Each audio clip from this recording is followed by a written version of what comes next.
So I thought it'd be fun to fire up my 66 GMC today. I've got some yard work to do that I've been putting off forever, and I also need to move my Model T coupe into the backyard. So yeah, this truck's been sitting since the end of February, and it is now the end of July, so I guess we'll see how it goes.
So this truck has a 250 cubic inch inline six Rochester single barrel carburetor, 3-speed transmission, no power or anything, drum brakes, basically the way that a truck should be. This engine's basically on its last legs. Somehow it keeps running. I still use this truck for hauling junk vehicles and whatever, and it's really never let me down, but yeah, it's definitely due for an overhaul.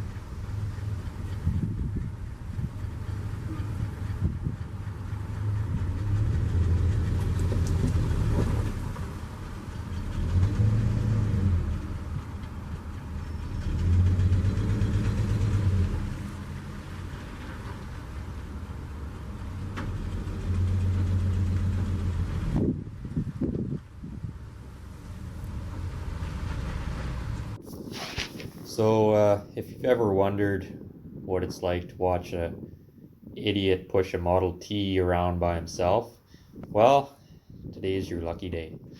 So this thing's got like 4 flat spotted tires and no steering, and front wheel bearings are just kind of a stack of washers jammed in there and greased up. So it's tough finding good help these days, so you gotta do what you gotta do, I guess.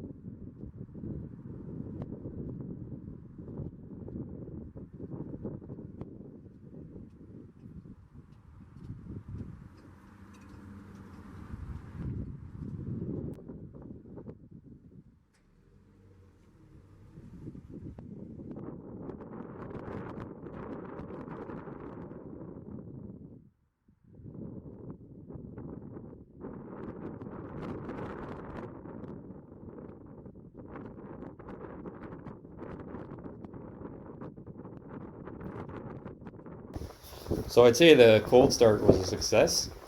Let's see how this thing starts when it's hot.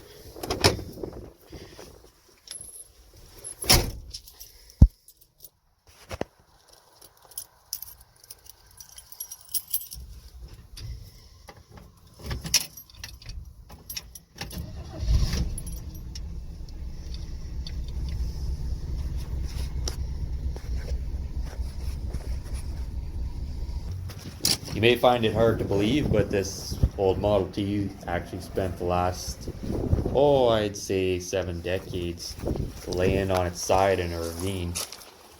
That old driver's side is basically sculpted out of Bondo. Yeah, she's rough.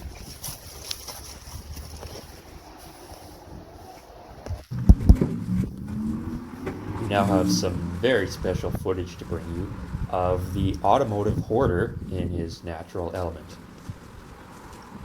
I actually really have no idea why I thought it would be a good idea to film any of this. This is just me moving garbage around in my backyard so I can fit my Model T back there. But I guess if you've got an abundance of time to waste, then yeah, today's going to be a lucky day.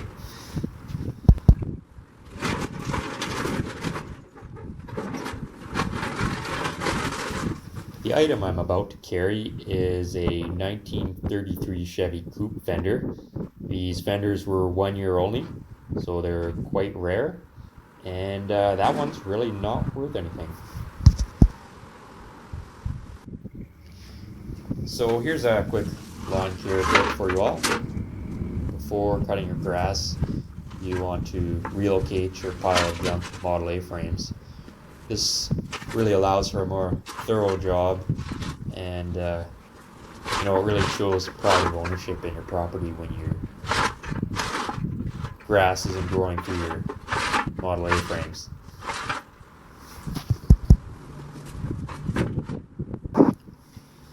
So this next frame is off a 1930 Model A four-door sedan, and it is the roughest frame in my collection. It's been bent and cracked and wrecked and welded on so many times that there is nothing even remotely usable on it, which is what you want. You don't want to hoard the good stuff. Just another quick lawn care tip.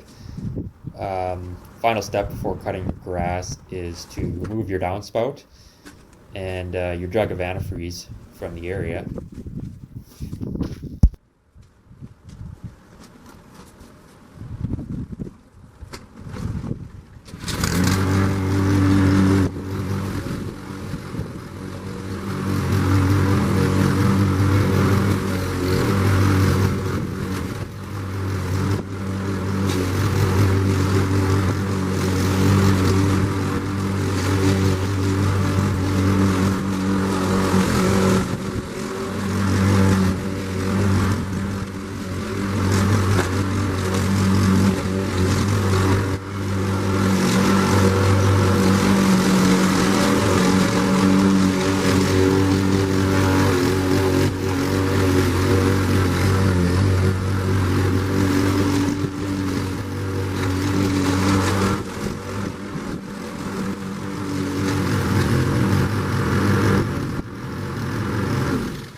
This segment is called How Not to Parallel Park.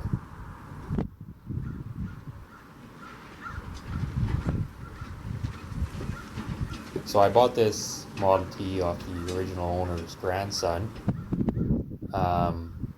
Story I got with the car is that in 1938 his grandmother was learning to drive on the car, and she forgot how to stop, and she wound up rolling the car on its side into a ravine on the farm, and the car basically laid on the driver's side in the ravine up until about 5 years ago. So the entire body is basically Swiss cheese. So all I did was kind of piece it back together and make it look presentable again. So it's not a car that you would ever consider building because there's really nothing left of it to build off of, but I figured the car deserved to kind of at least look nice in its retirement.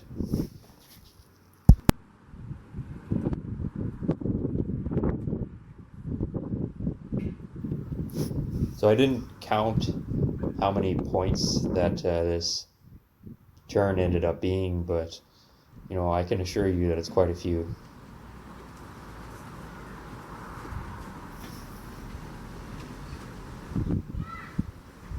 It's really just getting painful to watch almost.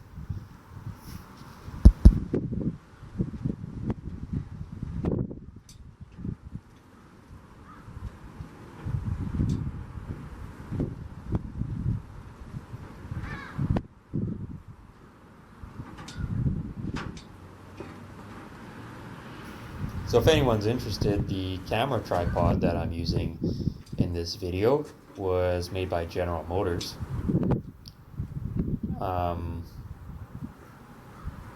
This particular tripod was made in 1935 and is the Master Series, which is the only year that General Motors had suicide doors on the front as well as the rear of their passenger vehicles.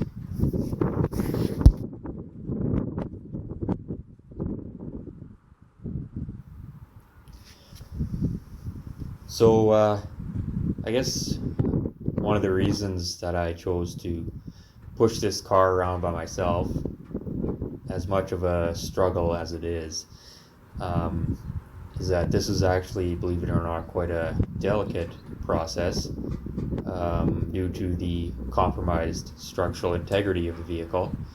Now, if I just had a bunch of people pushing away at this thing, there's no doubt in my mind that it basically would have just collapsed in on itself. So in the interest of, you know, preserving history, to me it was well worth the struggle of doing this by myself.